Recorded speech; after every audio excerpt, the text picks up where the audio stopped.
Hello friends, welcome to Khushi Freak English class. Today we are discussing about history of Chauhan. REET में जी की एक series हमने चलाई है. हैप्पी मकर संक्रांति सबको. सबने अपनी अपनी पतंग उड़ाई है, अच्छी बात है. Let's see.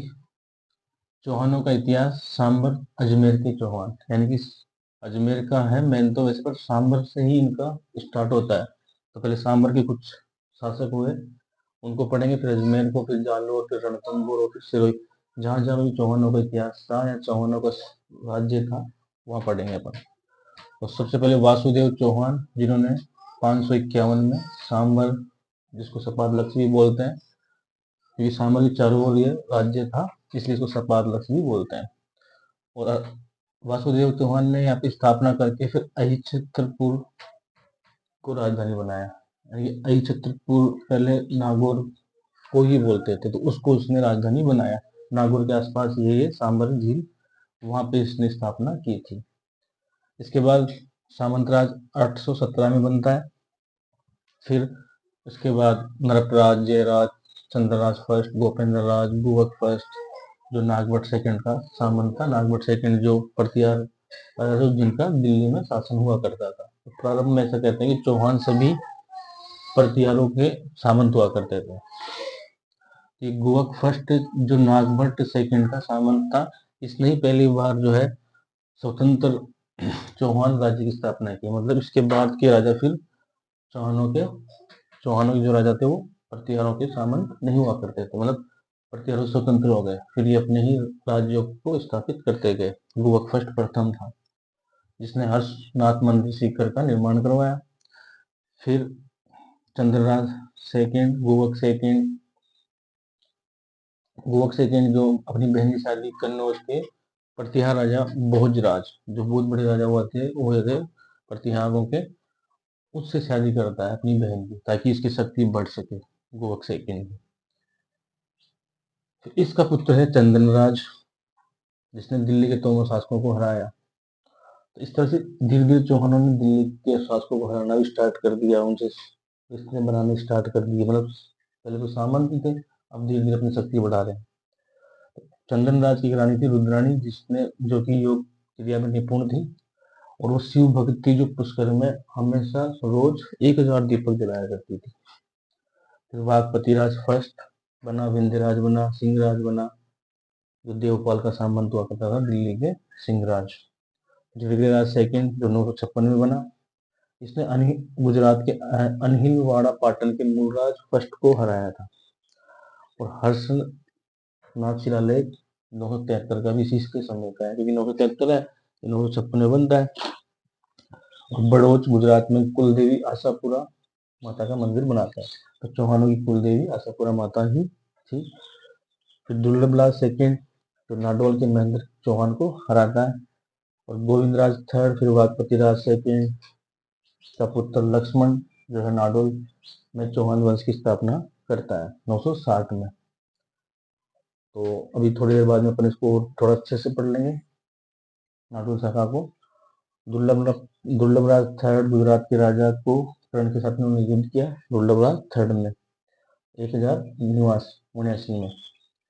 गजनी के सुल्तान इब्राहिम ने दुर्लभराज को हराया था. और विग्रहराज थर्ड, पृथ्वीराज प्रथम, फिर ऐसे 1105 में गुजरात से आए पृथ्वीराज प्रथम, जो कि गुजरात से आए. 700 ब्राह्मण थे, चालुक्य ब्राह्मण, जो पुष्कर में आए थे. उनको इसने 1105 में पृथ्वीराज प्रथम ने मार गिराया था, मतलब खदेड़ दिया था. तो यहाँ से आपका अजमेर का स्टार्ट होता है अजयराज, जो कि 1105 से लेकर 1133 में बनता है. थोड़ा सा इनको मैं ऊपर ही लिख देता हूँ ताकि आपको अच्छे से दिख जाएगा. अजमेर का मतलब पढ़ रहे हैं एक तरह से.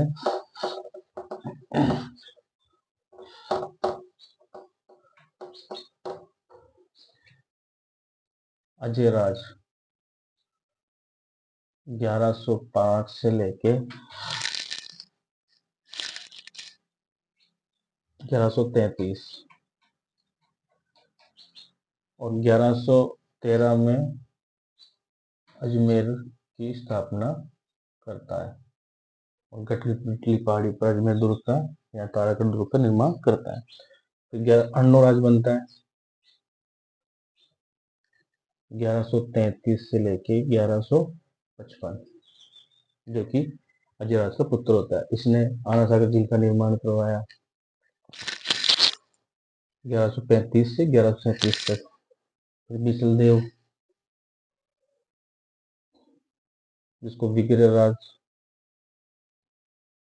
चतुर्थ भी कहते हैं, इसका शासन था 1158 से 1163। ये प्रथम चौहान राजा था जिसने दिल्ली के तोमरों को हराया और दिल्ली पे शासन स्थापित किया। फिर पृथ्वीराज सेकंड, प्रथम ने तो चालुक्य को मारा 1105 में, चालुक्य को मार गिराया 700 को। फिर पृथ्वीराज सेकंड है 1164 से लेके 1169। फिर यहाँ से धीरे धीरे अपन, अब पृथ्वीराज जो थर्ड महान राजा हुए थे, जिन्होंने मोहम्मद गोरी को हराया था तराइन के प्रथम युद्ध में, और सेकंड में खुद हार गए थे, और वहां से भारतीय इतिहास की एक नई रेखा खींची गई थी। अब सोमेश्वर, जो कि पृथ्वीराज थर्ड के पिता थे, सोमेश्वर जो है 1169 से लेके 1177, और 1166 में पृथ्वीराज का जन्म होता है। अब इसने प्रताप लंकेश्वर की उपाधि धारण की थी सोमेश्वर में। अब ये पृथ्वीराज थर्ड आता है यहाँ पे, पृथ्वीराज थर्ड, जो कि 1177 से लेके 1192, तराइन का युद्ध 1177 में हुआ था, और 92 में द्वितीय हुआ था, तो उसमें वो हार जाता है, और एक मुस्लिम राज्य की स्थापना हो जाती है भारत में मोहम्मद गोरी के द्वारा। तो अब ये आपका इसका पुत्र था गोविंद राज थर्ड। यहाँ से निकल के वो 1192 से रणथंभौर चले जाता है, 1194 में वहां पे वो स्थापना करता है इसकी, चौहान वंश की।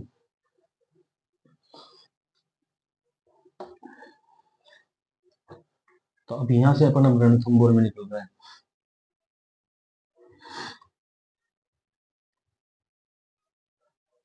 तो उससे पहले थोड़ा सा पृथ्वीराज के बारे में और बता देता हूँ मैं। पृथ्वीराज महान राजा हुआ था, इसलिए इसने जो है पृथ्वीराज और स्वयं का जो चंदेल राजा था जयचंद, उसकी पुत्री से इसका मतलब कहते हैं प्रेम प्रसंग था, उसी की वजह से उसने युद्ध भी लड़ा उससे 1182 में, इसको तुमुल का युद्ध कहते हैं, तुमुल का युद्ध। उसमें ये उसको हरा देता है, और उसको पृथ्वीराज जो है संहिता से शादी कर लेता है। चंदेल थे वो, जयचंद हाँ जयचंद चंदेल शासक, तो उसको वो हरा देता था वहां पे पृथ्वीराज थर्ड। इसके अलावा 1191 में वो युद्ध हुआ, और इसके जो है घोड़े का नाम था, ये भी लिख देते हैं क्योंकि ये पूछ लेते हैं एग्जाम में कई बार। इसके घोड़े का नाम था नाट्यरंबा, और इसके विद्वान थे दरबारी वो थोड़े से, जैसे वागीश्वर,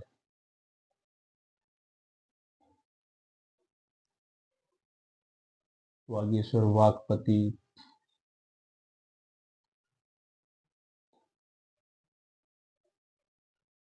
और वागीश्वर धनराय। इसके दरबार में ये वागीश्वर, वागपति, धनराज, चार पांच विद्वान इसके दरबार में रहा करते थे। और एक चंद्रबरदाई जिसका मित्र भी हुआ करता था। इसका जन्म, कहते हैं कि इसका मित्र भी था, इसका जन्म एक साथ हुआ था, और इनकी मृत्यु भी एक साथ ही हुई थी। तो एक खास मित्र था, इसने चंद्रबरदाई ने आपका लिखा था पृथ्वीराज रासो। और एक और था इसका जयानक, इसने पृथ्वीराज विजय लिखा। और एक पृथ्वीराज थर्ड ने खुद ने लिखा था हरि के लिए नाटक, ये भी विद्वान थे। तो इस तरह से ये संप्रदाय जयानक, एक विश्वराज भी था, तो ये विद्वान भी था, कला में भी मतलब रुचि रखता था, और योद्धा भी था।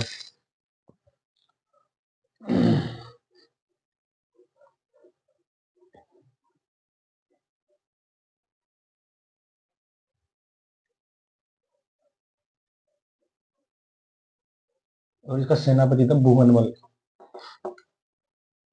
अब रणथंभौर में चलते हैं। देखो गोविंदराज 1194 में रणथंभौर की स्थापना करता है, और वालन इसके बाद प्रहलादन, वीर नारायण जिसने इल्तुतमिश को हराया, वाघभट जिसके समय रजिया ने कुतुबुद्दीन व मोहम्मद गोरी के मतलब संरक्षण में या उनके सेनापति में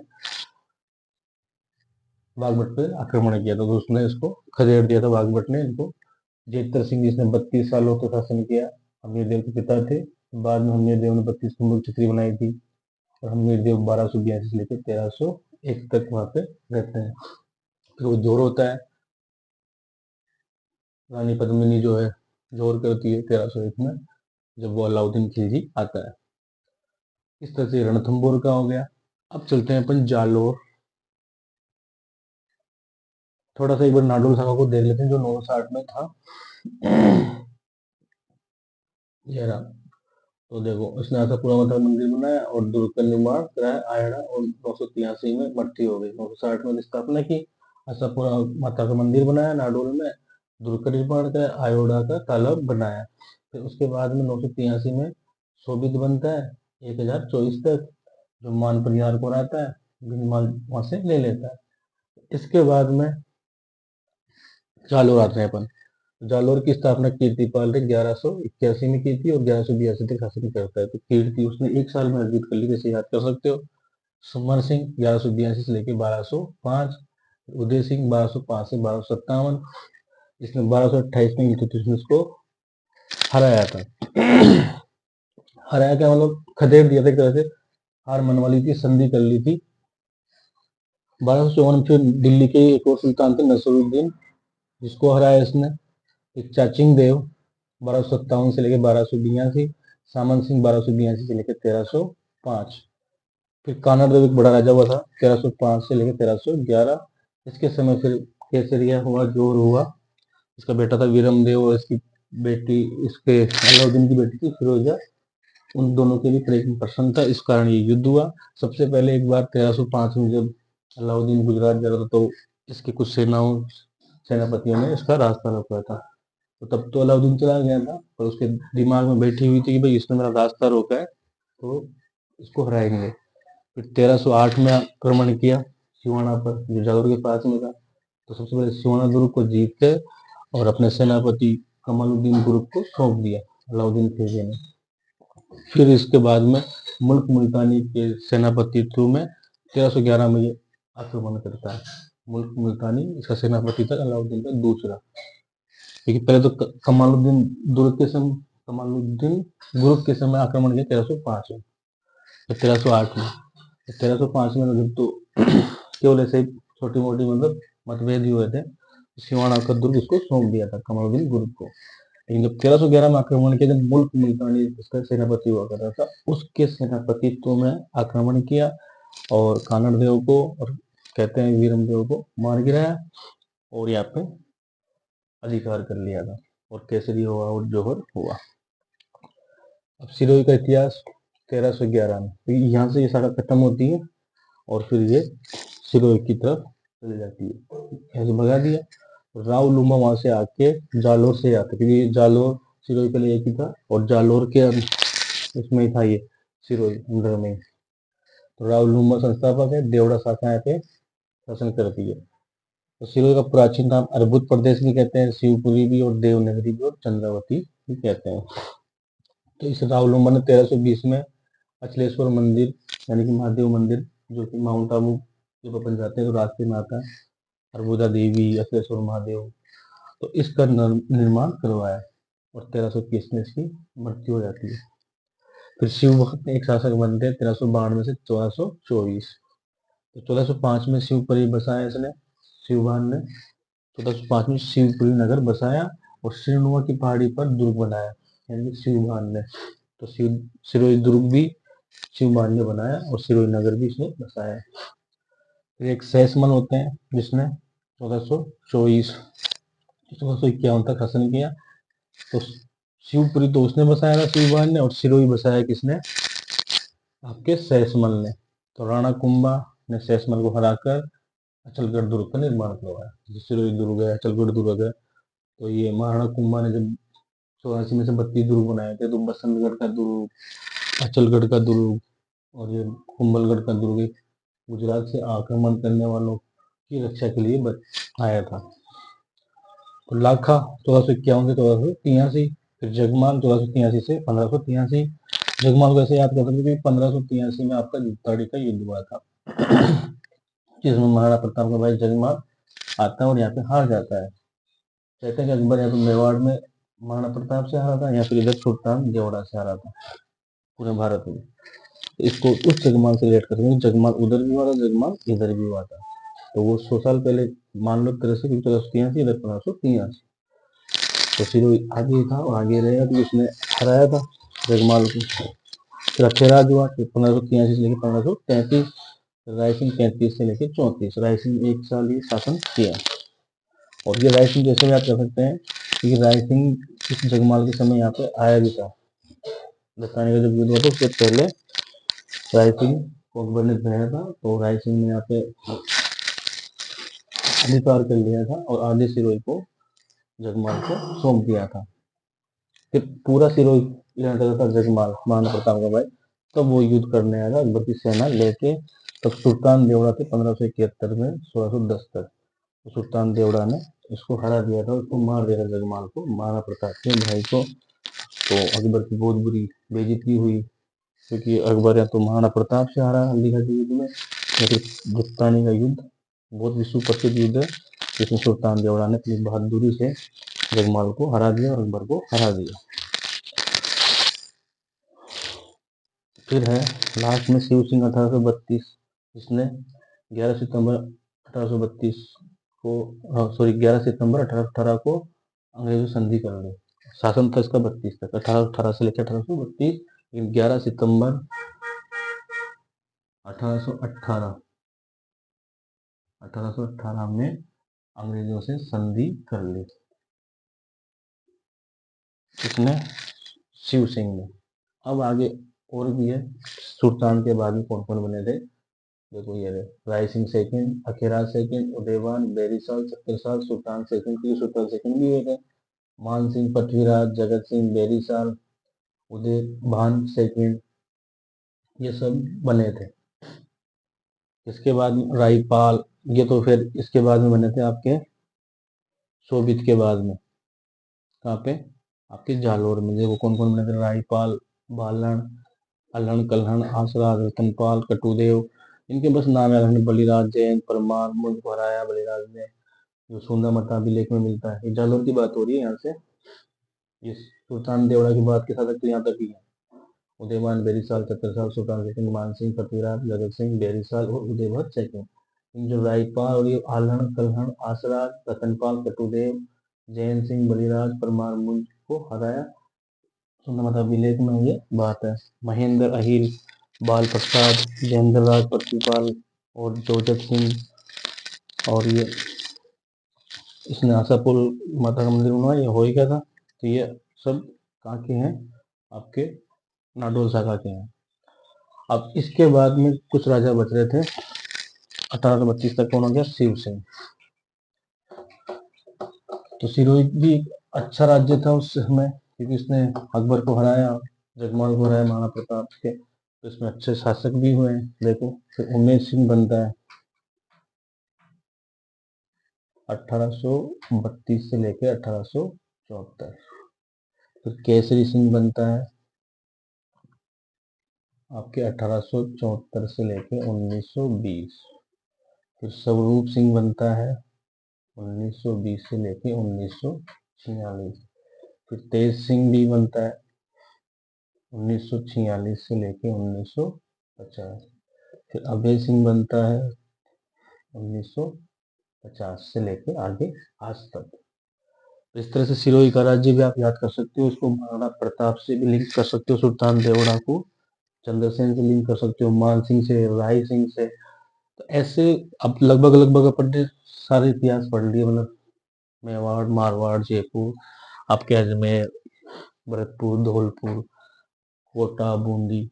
अब कुछ बचे जैसे अलवर का बच रहा है, करौली का बच रहा है, या फिर झालावाड़, या फिर कुछ शेखावाटी के, 4-5 जिनको एक साथ अपन कर लेंगे।